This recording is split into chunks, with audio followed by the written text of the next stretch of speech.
2 शिफ्टों में परीक्षा कराने को लेकर जो बात कही है, उसको देखते हुए सुप्रीम कोर्ट का ये फ़ैसला बहुत ही अहम है। आज भारत के मुख्य न्यायाधीश डी.वाई. चंद्रचूड़ की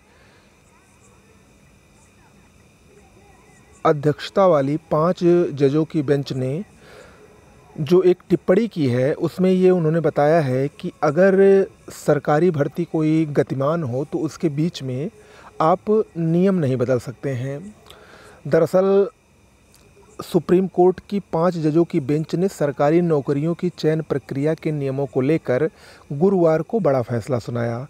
सुप्रीम कोर्ट ने कहा कि सरकारी नौकरियों में नियुक्ति के लिए भर्ती नियमों को बीच में नहीं बदला जा सकता है। ऐसा तब तो बिल्कुल नहीं कर सकते हैं जब तक ऐसा निर्धारित ना हो, यानी आप बीच में नियम नहीं बदल सकते हैं, जैसा कि आयोग ने कर दिया है। नोटिफिकेशन में कुछ और था और अब इसने नोटिफिकेशन में कहीं इसने ये नहीं बताया था कि परीक्षा आपकी 1 से अधिक शिफ्टों में होगी। ऐसा आयोग ने कहीं भी मेंशन नहीं किया है और अब जाके ये परीक्षा 2 से 3 शिफ्टों में कराने की बात कर रहे हैं। दरअसल कोर्ट इस सवाल पर फैसला सुना रही थी कि क्या राज्य और उसके संस्थान प्रक्रिया शुरू होने के बाद नौकरियों के लिए चयन प्रक्रिया के नियमों में बदलाव कर सकते हैं।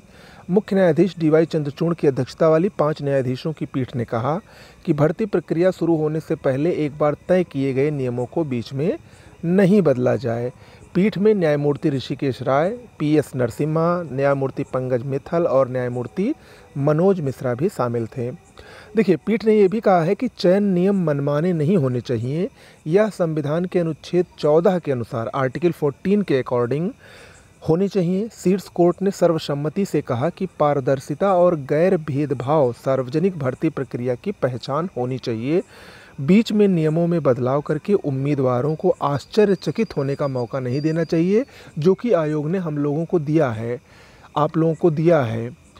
शांतिपूर्ण तरीके से जो छात्र तैयारी में लगे हुए थे, उनको अचानक से नोटिस देकर और वही पुरानी नोटिस 2 शिफ्टों में परीक्षा को लेकर देकर आयोग ने एक प्रकार से चौंकाने का ही काम किया है।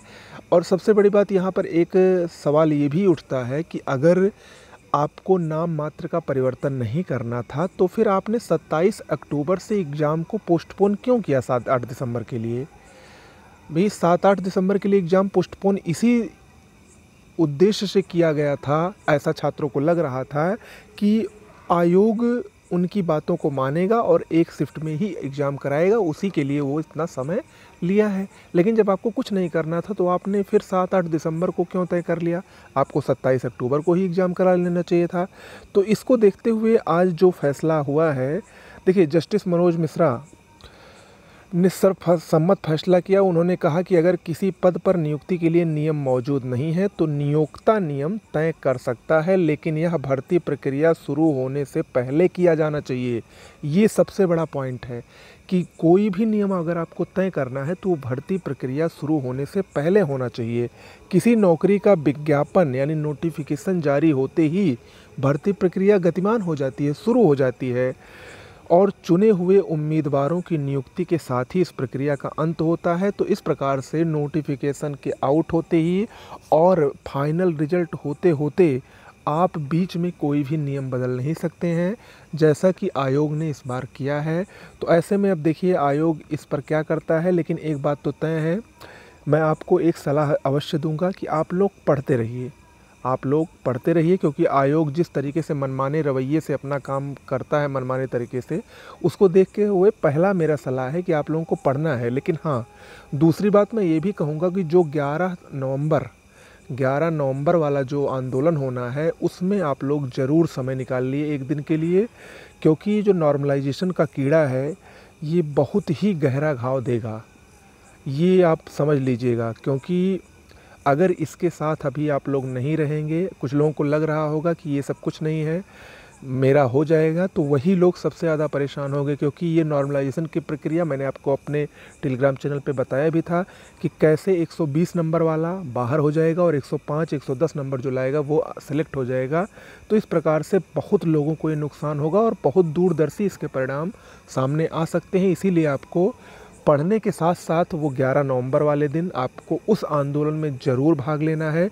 आयोग को अपनी एकजुटता और अपनी ताकत ज़रूर दिखानी है। साथ ही साथ कल से ये जो सुप्रीम कोर्ट का फ़ैसला आया है, इसके जो हिंदी ऑर्डर, इसका जो ऑर्डर होगा, इसकी पीडीएफ को सचिव महोदय के पास, शासन के पास, इन सब के पास भेजा जाएगा। उसका प्रोसेस चलेगा। अगर 11 नवंबर के पहले पहले कुछ फ़ैसला होता है तब तो ठीक है, नहीं तो 11 नवंबर को जो महाआंदोलन है उसमें आप लोगों को अपनी सहभागिता, अपनी एकता और अपने बल का अच्छे से परिचय देना है, और साथ ही बीच में आपको बिना डिस्टर्ब हुए पढ़ते भी रहना है, क्योंकि ये आपकी असली परीक्षा की घड़ी इसी बार है। लेकिन इसमें आपको हार नहीं माननी है। पढ़ाई के साथ साथ आयोग की इस मनमाने रवैये का भी आपको विरोध करना है। ओके, नमस्कार।